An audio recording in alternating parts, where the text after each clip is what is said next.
Well, the most important week in Bellator's history is officially in the books. As you can see, they're tearing things down around us here at Madison Square Garden. But boy, oh boy, do we have a lot to talk about here on the MMAfighting.com wrap-up show. Hello again, everyone. I'm Ariel Helwani. It's like 3 a.m. Eastern Time, Sunday morning. That is the man in the hat, Chuck Mindenhall.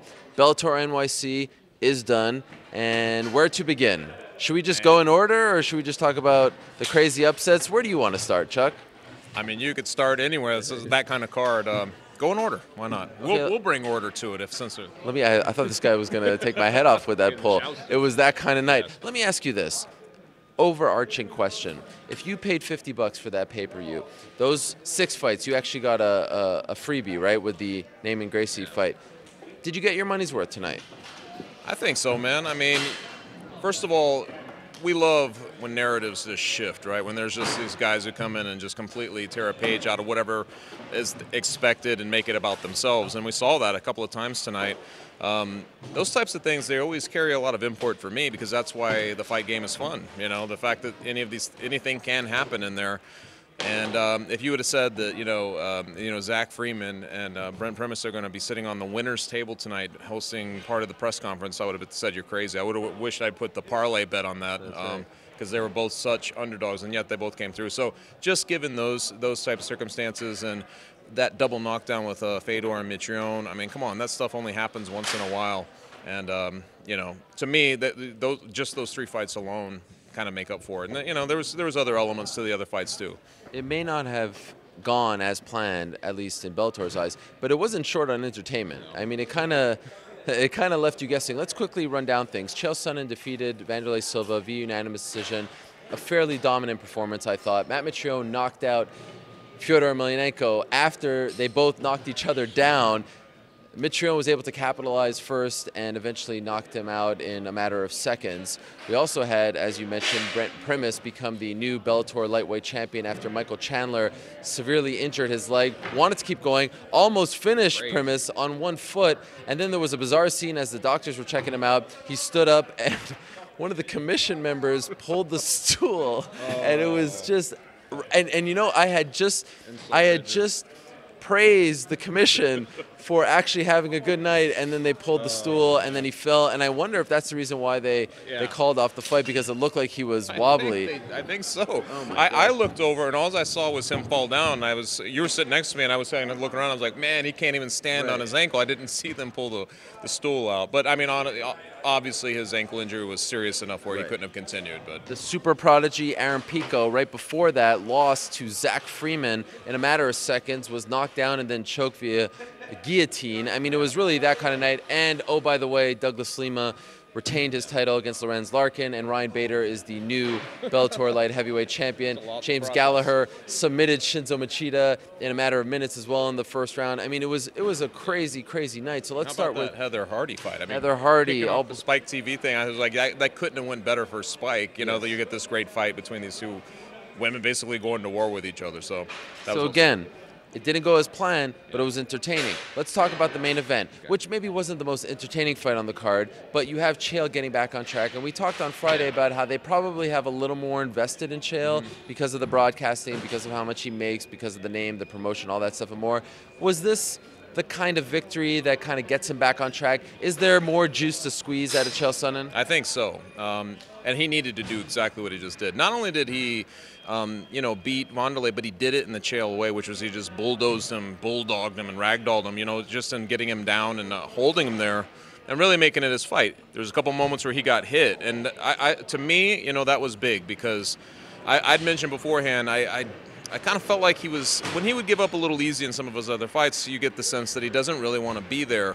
And to take one of Wanderlei's punches, I mean, not a lot of guys survived that. He took a couple tonight, and he kept going. I didn't feel like he was altered. So that spoke to me a lot. But just seeing him look like the vintage Chael Sonnen, that's going to go somewhere, especially in a main event like this. And, he was up here on this podium kind of championing all the other guys. And I always feel like when the fight game psyche is so fresh and malleable, he's the perfect guy to have that microphone, because he's telling you about Douglas Lima and these other guys. So that was a big night for Chael Sonnen. I felt like he scored on all levels. I think they're definitely. He's already, you know, he has the foresight to talk about Fedor Emelianenko, and he talks, you know, he's setting the table for his other fights. I heard you maybe mention him, Rory McDonald. I don't know what the whole thing with that is, but I mean, he's definitely setting the table, and I think he can continue going on for a bit here. Yeah, that's part of his charm. That's part of his brilliance, how he's able to plant these seeds. He says he has an issue with Rory, but he doesn't want to talk about it just yet. So maybe that's part of the brilliance as well. Afterwards, though, officially in the cage, he called out Fyodor Emelianenko, who moments ago just got knocked out pretty brutally. How do you feel about this idea? That was weird. You were sitting with me because I was like, of all the people I expected or maybe, you know, thought he might say, I didn't think he would do that, especially given that Fedor had just been knocked out. And Fedor, let's face it, man, this seemed like it was a good possibility that he could get knocked out in this fight. And it's a little more alarming each time he takes a big punch like that, I think, especially where the amount of fights he's been in the division he's been in, the guys he's sitting with. So it seemed a little out of place, but I thought that Chael kind of backpedaled a little bit here and said, you know, that was more homage. I was kind of, you know, doing this stuff. So maybe that's really what he wanted, but it's way too soon to call out a guy who just got knocked up on Matt Mitrione, you know. Do you want to see Vanderlei fight again? I would be indifferent, to be completely honest. I wouldn't mind seeing him fight again because Chael Sonnen, again, was right when he says, you know, he hasn't fought in 4 years.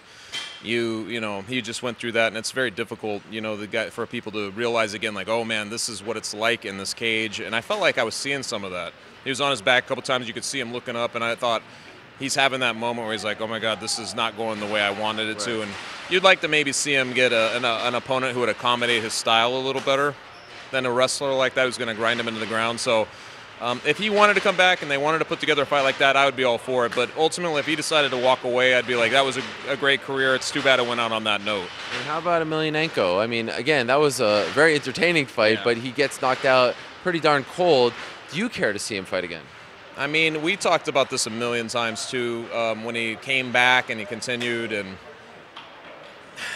it's weird because I watch him fight, and I enjoy seeing it. There's something about him. Like, he talks about being a fighter. I'm like, he is a fighter, but he's a fighter with I always talk about his cathedral calm and his you know, his eyes that are just so, you know, they're dead into the world. They're so focused, and it's weird watching him, man. But it is something you get almost nostalgic for something you're not even sure what you're nostalgic about. It's just like, is it the pride things, or just like this? You forget how intense he is until you see him again. Right. And it's one of those situations. Like, even coming out tonight on the ramp, I'm sitting there thinking, like, this guy never loses that. He never loses that mystique. But the punches are starting to toll him, and I'm not sure. I wouldn't mind if he walked away at this point. He already did it once, and I thought it was a good time to do it. So I definitely wouldn't be opposed to him doing that now either. So let's talk about Aaron Pico here, because he was on the front page of ESPN.com tonight. He received a ton of buzz, a ton of hype. We know the story about the Olympics and how he's the prodigy and the Golden Gloves and all that. In hindsight, and we know that hindsight is 2020, did they make a massive mistake by not only putting him on the pay-per-view in front of all these people, but putting him in there against a guy who was 8-2 going in and who had just fought for a belt in RFA? I mean, this was another point of contention. Jack Freeman, of course. Yeah. And we were talking about this a little bit, and how, you know, like guys like Ed Ruth and stuff, they sort of smuggled onto the prelims and these other cards you barely even knew they fought until you just saw, oh, I guess he already fought and won. This was a lot different. I felt like it was, you know, they'd waited so long, they just had good information on him and everything else, and I'm sure they did. There was some fluky elements to it, so it wasn't like it was. You have to give credit to, you know, the Freeman for doing what he did, but he kind of rushed in there, and this is stuff that he's going to have to learn. Like, it seemed like he kind of went there a little reckless, and he got hit, and then next thing he knows, it's over. And you feel bad that that's the way his debut went, but that kid, man, we talked about the way he just handles himself, and even up here on the podium, just being very professional with it. And he said he wouldn't get depressed. He's going to take a week off, get right back in the gym. If anybody's going to rebound from it and learn from it, it's going to be that kid right there. And I think that it did nothing to me to alter my original view of him of being a guy who's the future of the sport, or a guy who's going to be a future champion or something like that. I still think that he's got that in him, and you could see it. I mean, this is the professionalism, the way he carries himself. Super impressive for him to be, you know, the second fight on the pay-per-view, to show up to the press conference and stick around, especially given his age, 20 years old. A lot of guys don't do that. Freeman is a fun story, chip on his shoulder. I'm very curious to see what they do with him. But the real story here, of course, is that Pico lost. And you wonder how they try to rebuild him at this point. Now, Chandler, right after that, Sorry, we're just on the air over here. I appreciate it. Only in New York. It's amazing. We tie it up. So Chandler. Both sides coming yes, in the preview and the post fight. So Chandler loses, and I mean, devastating stuff for him because he wanted to fight. He injured his ankle.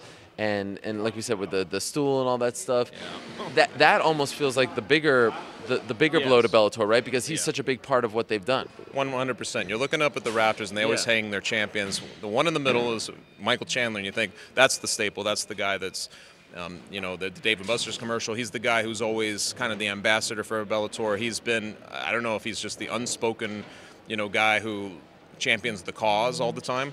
And for him to go out like that, I felt like was the bigger blow, for sure, because I think that these things, we were talking a little bit about this, when Scott Coker was heading up Strikeforce, they got by with a lot of these types of matchups. They could put a guy, you know, do a showcase event where they would have a champion or a known guy go against a lesser known guy. Always most of the time came out okay. And this is one of those events where I think that, if we're being real, I think they thought, well, this is a nice fight for Chandler. It's somebody who can challenge him, but he should get the nod, and that just didn't happen. And you know what I mean? Like, the way it went down, too, that's a little depressing, especially because when the guy has a broken ankle and he still lands and almost finishes that fight. The kid, he's got tremendous heart, and so I feel like they didn't lose anything in terms of that. Sure. But now they're going to have a belt in rotation that he's not involved with. Silver lining, though, the division is very thin and it's very shallow, and now you have a story, a rematch, things like that. They are giving me the wrap-up sign, so let's go rapid fire here. Did you score the fight for Douglas Lima against Lorenz Larkin? I did, and I was writing the live blog. It's a little more difficult to do it, but I did have him winning the fight. I just thought he landed the more effective strikes throughout, and he initiated a lot of the contact, a lot of the exchanges. What about Ryan Bader? His fight against Phil Davis, somewhat controversial as well. Did you score it for him? I actually had it for Davis, and again, like I said, you're doing both things, and it could be a little confusing. But I definitely knew it could swing either way. I thought maybe it would go. I thought it might be a split decision, but it'd be hinged on that 48-47, depending on one round. And I don't think the scorecards reflected that exactly. So it was a little surprising in that sense, but I had no problem with Bader winning the fight.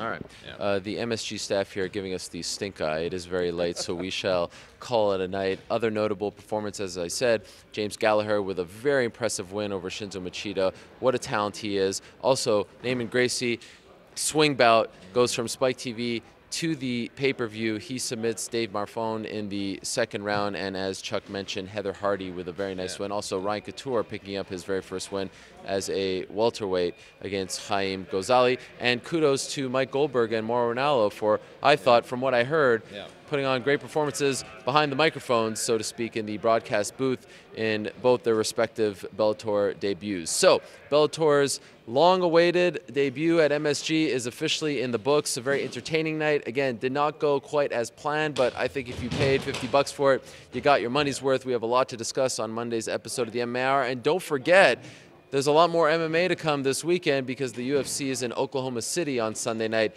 Headline, of course, by Kevin Lee versus Michael Chiesa. For now, we shall say goodbye for our crew here in New York City. For Chuck, I am Ariel. Thanks so much for watching our coverage all week long. We'll see you Monday for the MMA Hour.